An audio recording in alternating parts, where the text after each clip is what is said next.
Hey guys, it's Rachel here with Sense Tempo Cane Corso. So I wanted to do a video today that uh, actually I didn't want to do it. I've never wanted to do this video. Um, I've actually been avoiding it for a long time. But it's something that has kind of kept coming up. People have commented on my channel about things, and um, my best friend kind of had a scare this week, and then um, that same friend found out that today that a dog that had been in her program, it would kind of be like as if Cashmere, like I had rehomed Cashmere at 4 years of age, and then her new owner had her for 10 years because that dog is now 14, and that they found out that she had cancer. And it's just very hard. It's something that, as venomous and vicious as we may be with one another, over maybe different ideas about breed or training or whatever it is, the one thing that we all share is the fact that if you are going to have dogs and love dogs, then you're going to have to lose them too, because they don't live as long as we do. And it is an inevitable fact that you will lose them eventually. And it really doesn't matter how you lose them. It still hurts. It doesn't matter if it's cancer, if it's just old age, if it's whatever it is. It's very difficult to go through, and there's no easy way to deal with it, and there's no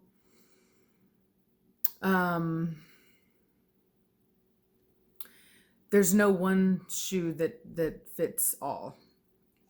And so I wanted to talk to you guys about my experience with losing a dog, and that involves my last dog, Terrible. Got his picture here. So Terrible, I don't know if you can see here, we'll kind of try to, there we go. He was I know the glare is really bad, I'm sorry. There we go, that's better. So he's a beautiful dog. Terrible was a dog that I got from a breeder here in Texas. I had always loved pit bulls, and at the time, I didn't know that there was a difference between a pit bull and what he was. They were registered as pit bulls. I thought they were pit bulls, and what was important to me was that they were of a working type, and so Terrible was what's called 4 times Chevy Red Dog, and Chevy Red Dog was a world champion weight pull dog. He's just a really amazing dog. I think he lived to like 14, I want to say 13 or 14, and he was a mix. Now I did not know that at the time, but I found that out later, and it never bothered me.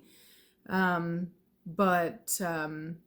that's his backstory. So I got him. I picked him up when he was 6 weeks of age, and he was a feisty little dude. I was very excited. It was the most I'd ever paid for a dog, and he was going to be my new stud.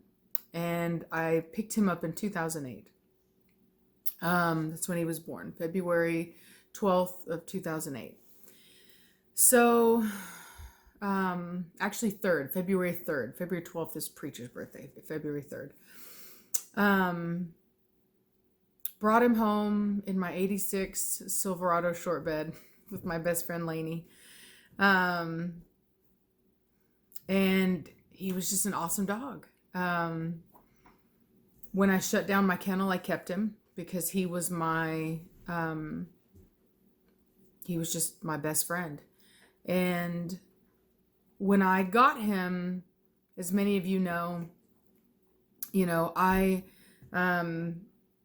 wasn't always who I am now. I never hid that. I had a hard life. I was in foster care. So I didn't have any family. I just had him. And so through everything, I always kept him. And he was just everywhere I went. He was always with me. Everybody knew that, it was me and Terrible. It was his name, Terrible. We were always together. I got his name from my stepdad. He had two black labs that he said were the best dogs he'd ever had, and they were both named Terrible. So I figured, well, I'll give it a shot and see how it works. Sure enough, one of the best dogs I've ever had. I can't say the best dog because I really have a very special bond with Preacher too, but they are different. They were different personalities, everything.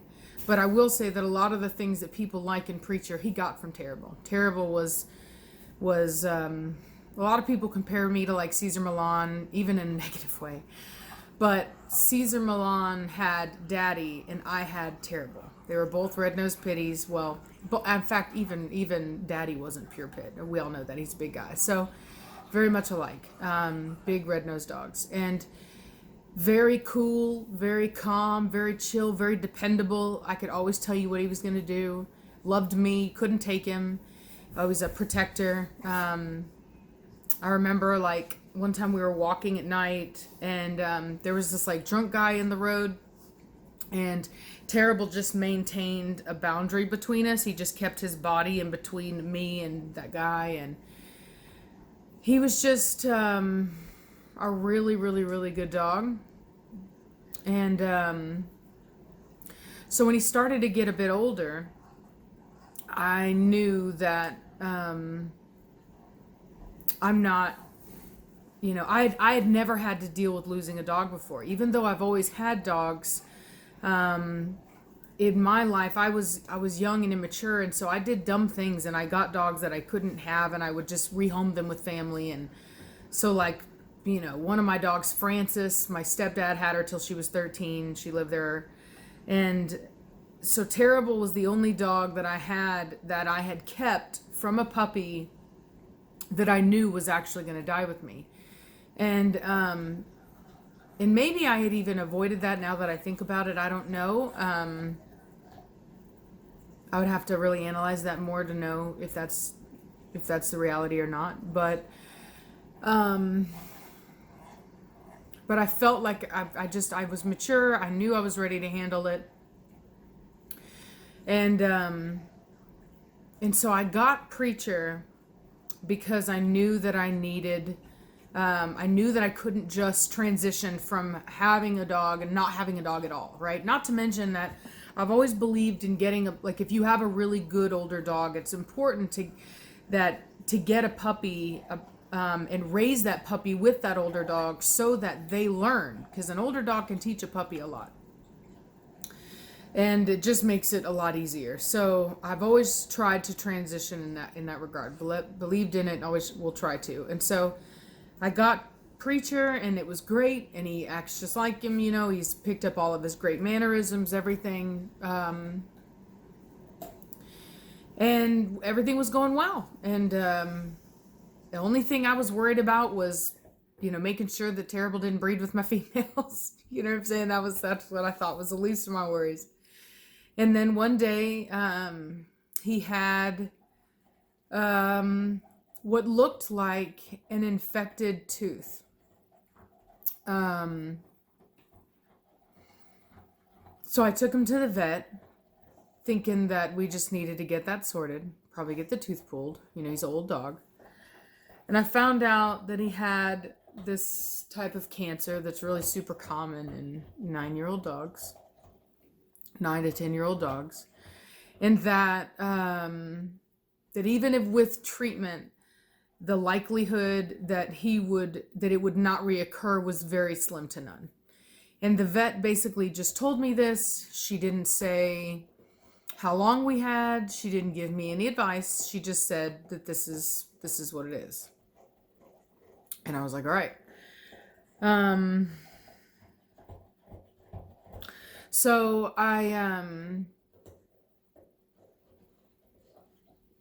it was a weekend. I think it was like a Friday we found out, and this is back whenever I was with Alex. And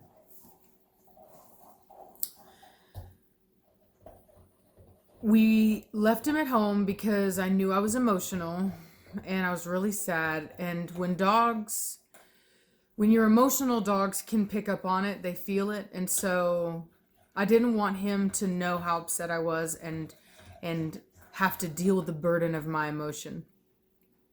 But I had Preacher with me. And Alex and I, we were driving. This is back whenever I had my hatchback. And as I'd just been thinking, about it all, trying to make sense of everything. And I realized that,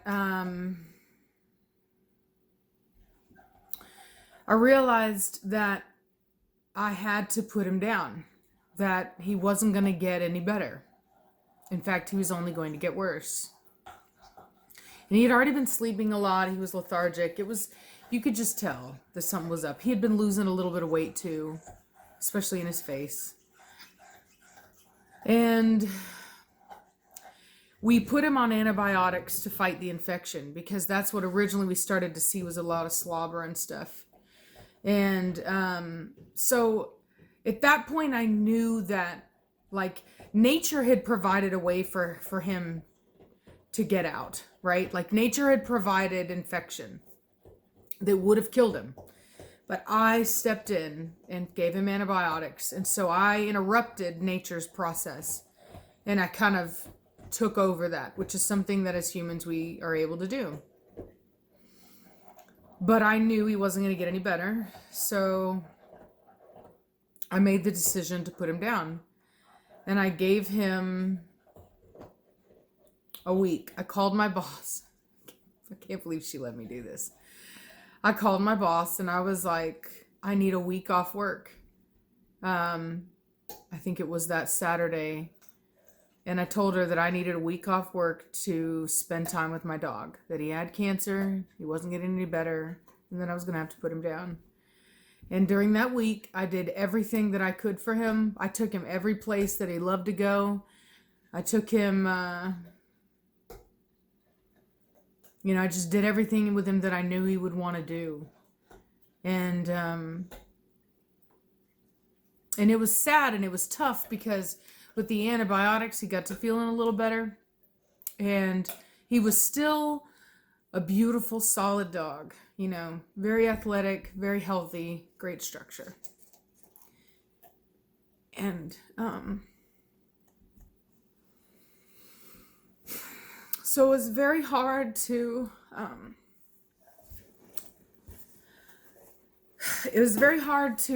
deal with the fact that despite how he looked on the outside, that he was dying on the inside.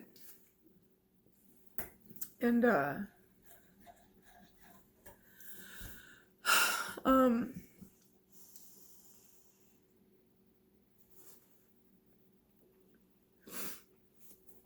so I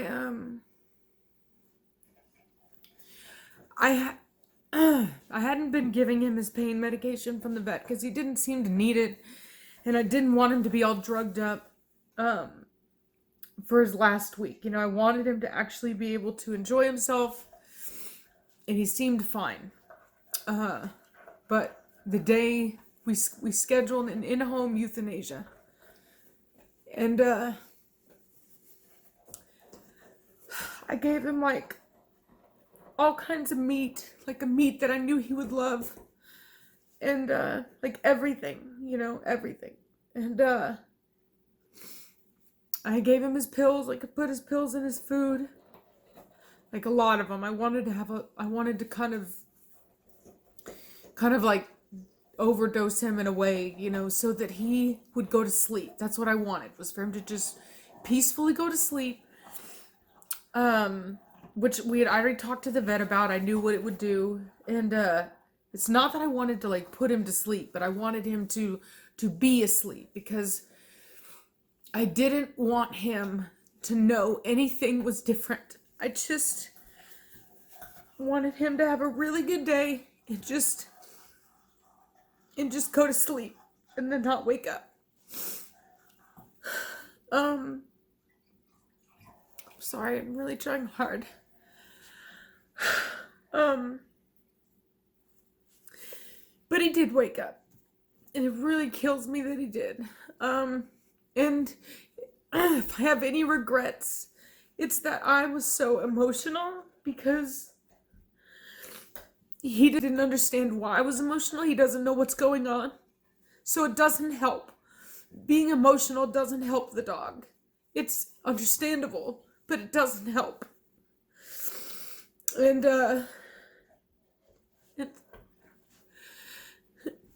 so anyway, they came in and they gave him the stuff. And I cried like I've never cried before in my life.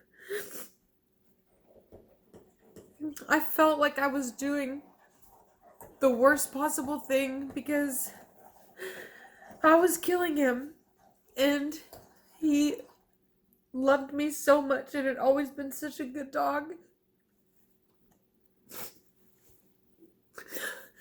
And so, I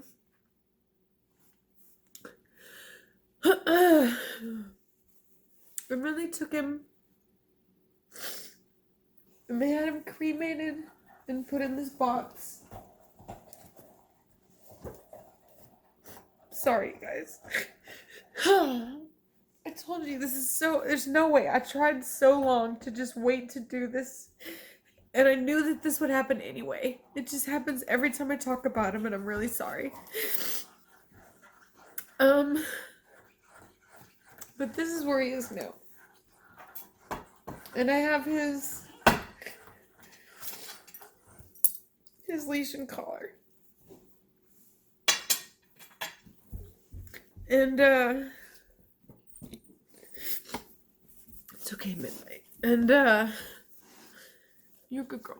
Yeah, you are. Okay, go lay down. Anyway. Crazy dogs. Gosh, love them, but they get on my nerves.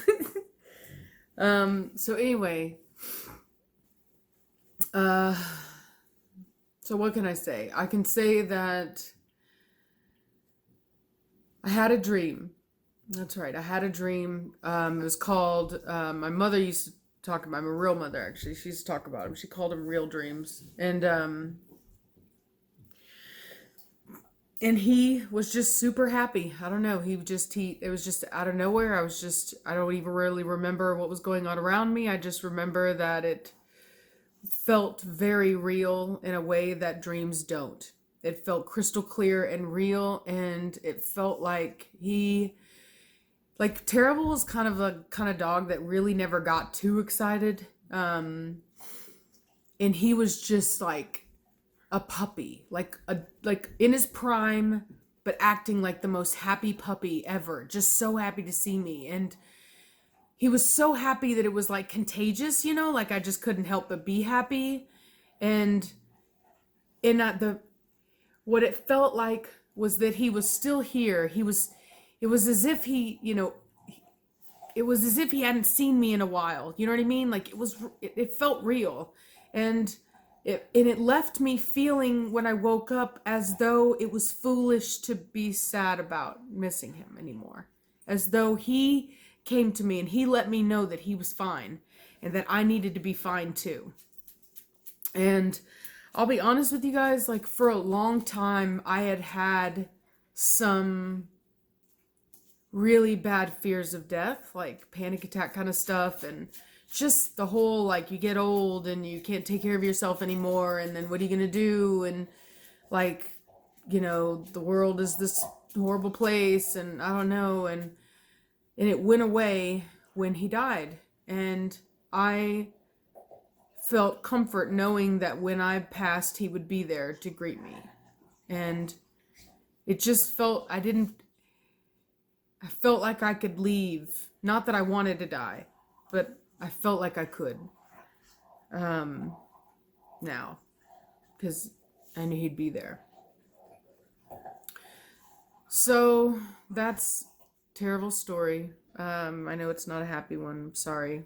But I'm saying it because all of us go through this, and you don't always know what the right thing to do is. It's not always obvious the role to take. A lot of people have a hard time letting their animal can go through a lot of unnecessary suffering because they can't let him go. And I wanted to tell you that because on the outside, Terrible looked fine. And he was still running around and being a good dog. And I still had to make that choice. I didn't wait for him to start falling apart. And I think it's important that we always do what's in their best interest and put them first and not ourselves. Because we owe it to them. They always put us first. They love us. If you train them right and you teach them right, you will never experience the level of unconditional love and forgiveness that a dog has. And you owe it to them to not let them suffer. So I know that the dog that I spoke of earlier, she won't suffer. I know that. But it's important to take your time, say your goodbyes, and to keep that in mind, that they're not here forever. And you want to treat them in a way that when they pass, you don't have regret. That's important. So, love your dogs. Give them everything you can. Appreciate them. Train them right. Give them what they need. Not what you think they need. Give them what they really need. And give them the blessing that we can give to them, which is a quiet and safe and peaceful death. Shh. Sorry, my door just slammed. So, sorry about the sad tone of today's video, but it had to happen, and there was no other really way of doing it. So it just keeps kind of coming up, and I knew I needed to make it. I've talked to people on the phone about it and stuff, people that have called me that have lost dogs, and so there it is. All right, I hope you guys have a good night. I'm sorry if I made you cry. I'll talk to you later. Bye.